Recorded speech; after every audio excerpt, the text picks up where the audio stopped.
Welcome, YouTube viewers, to the Smash News Network least busted name of news. We've got 2 coronal mass ejections headed toward the Earth now. One expected to arrive in about 2 days. NOAA would tend to agree.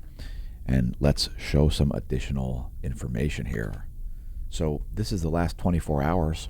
We've got 2 coronagraphs, the Soho Lasco C2 and C3, as well as the SWAP 174 angstroms imagery. You can see some halo-like coronal mass ejections happening there. Some of that ejecta is most likely going to strike the earthly geospace, the magnetosphere. Remember, folks, coronal mass ejections consist of charged particles, and they interact with magnetic fields. They're very diffuse. Here's a little zoom in of the last 24 hours.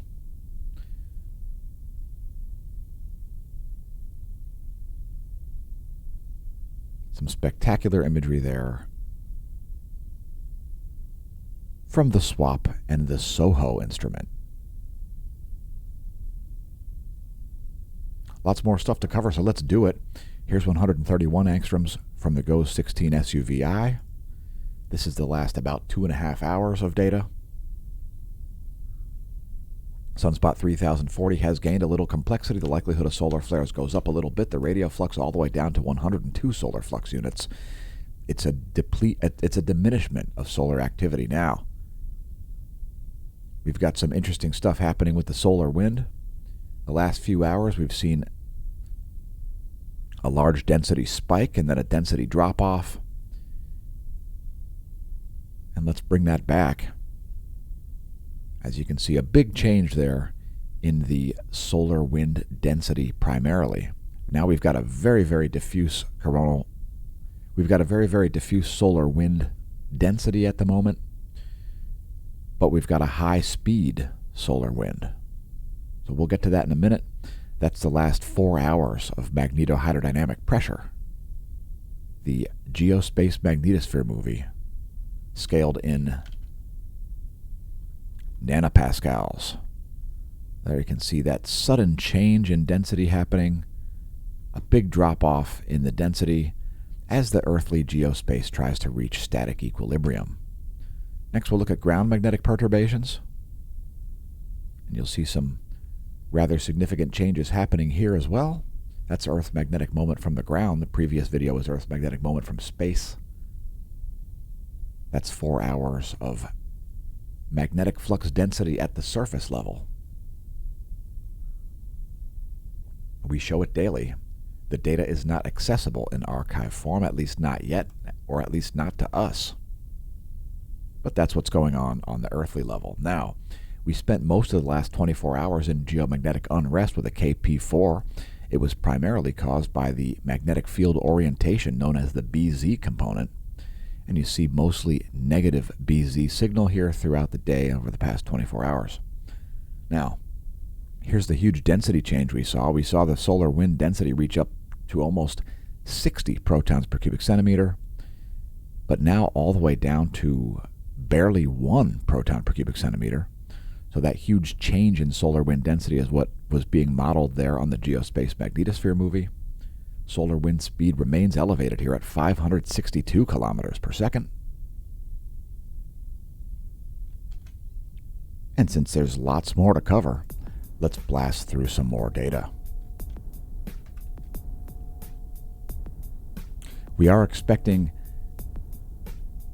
additional high-speed coronal hole winds to continue here. In fact, don't be surprised to see a significant uptick in the solar wind speed throughout the day today. Next, we'll get the magnetic data. First, your GOES magnetometer. And you see those spiky readings there. We typically do see those when there's lots of solar plasma showing up. And indeed, there has been some major shifts in the solar wind over the past few hours, as we recently covered. It's magnetic, like our Twitch channel. Did you know we stream daily to Twitch? Twitch.tv/SmashOmash. By the time you see this on YouTube, we would have already created 2 space weather videos for Twitch. And if you'd like to support the channel, please do via smashomash.com/SmashTeam. Become a gold or silver subscriber over there.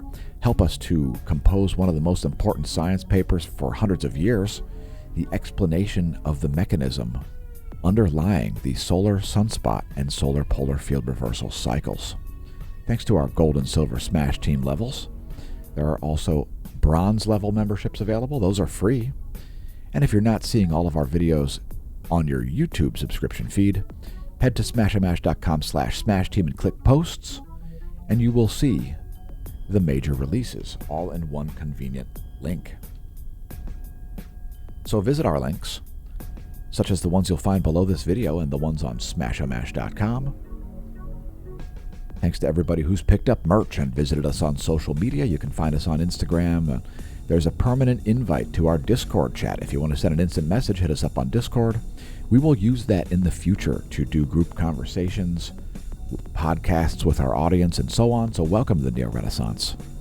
Yep, we're still writing a paper explaining the solar sunspot and solar polar field reversal cycles. Today's featured products are, well, all of them. They're oriented here in order of best selling.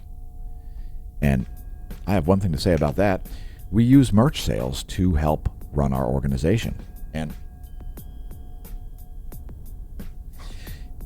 without saying anything else about that, let's move on. Again, links below the video, as well as on the homepage at smashamash.com. Congratulations on realizing that the channel exists. Take a moment to press like and subscribe if you enjoy the content. Tell your friends and foes about us. We don't believe that the algorithms are doing it. So let's get back to magnetic data here. It's magnetic. The data from the Gong 2. So this is part of the National Sunspot Observatory. This data is derived from 51 ground-based magnetometers, as well as magnetometers on stereo A out here at L5 and stereo B out here at L4. Earth just remains in a South Pole current sheet at the moment. We may see a North Pole current sheet snap through, but at the moment, no such thing, except on the far side of the sun. Here's our line of sight field plot as solar cycle 25 continues to progress in terms of its solar polar field reversal process. Let's move to coronal holes next. We've got some South Pole oriented coronal holes here in the earthly zone. Note how the North Pole coronal hole is kind of still right around the heliographic North Polar region there. Pretty fixated at the North Pole at the moment. Continuing on to 195 angstroms from the GOES 16 SUVI.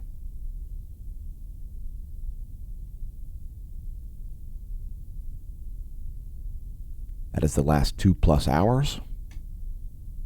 And even the South Pole looks like a fairly well-defined coronal hole, an indication that solar cycle 25 is nowhere near solar maximum. Still over 2 years we're expecting until we see solar maximum.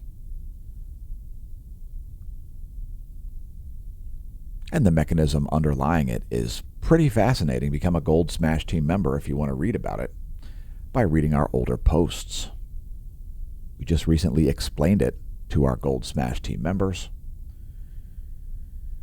And it's a combination of both inductive and deductive reasoning. So now moving to filaments, and we've got significant filaments here. Sunspot 3040 has gained umbrae since yesterday. So that's that sunspot right there. It's the only named sunspot group. It's increased its likelihood of X-ray flares a little bit, as it is now a beta-gamma class sunspot group. And here's 284 angstroms. You can see that bright region. That's the most likely place to see solar flares, although there is some significant likelihood of seeing additional flares from this setting region up here.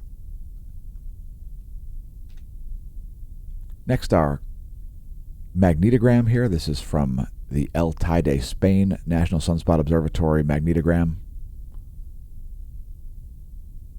And things have been mostly stable besides the increase in umbral area for sunspot 3040. Here's our intensity gram, and you should see some umbra growing there, and indeed you can. So a little uptick, at least from sunspot 3040. I would also note that the X-ray flux has been dropping here over the past 7 days. You can see that downward trend there. Here's the 3-day chart that we normally show. No relativistic particles showing up recently. And there's 94 angstroms from the GOES 16 SUVI. Your most current data from that. And of course, we always encourage our viewers to go outside and look up. If you're outside and looking up before dawn, once again, spectacular stuff going on in the morning sky. Saturn, Jupiter, Mars, Venus, Mercury, and the moon all rising ahead of the sun. We've got a great crescent waning moon here. A little sliver of light there coming from the Earth's satellite. There's where things are located in the solar system. Here's your 1 week forecast. Here's where things will be in a week. We'll have a crescent waxing by that point. Just a couple of days until new moon. And again, we've got 2 coronal mass ejections headed toward Earth. They're both pretty diffuse. We're not expecting major storms from them. And large portions of the ejecta are expected to miss, but some portions of the ejecta are expected to hit. So let's show some more imagery here from the Stereo A coronagraph and the Soho-Lasco C3. Stereo A there on your left, Soho-Lasco C3 on your right.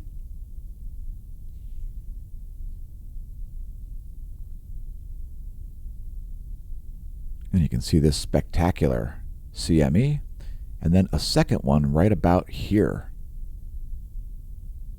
And from Stereo A's perspective, for all you new viewers, Earth would be off in this direction. So if you pause that there, that's about 2100 Universal Time. And here you can see indeed a halo, an indication that some of that ejecta is headed toward the Soho-Lasco C3, which is located right between the Earth and Sun, indicating that that ejecta is headed toward Earth. So there are 2 CMEs headed this way, one expected to arrive in about 2 days, one expected to arrive in about 3 days.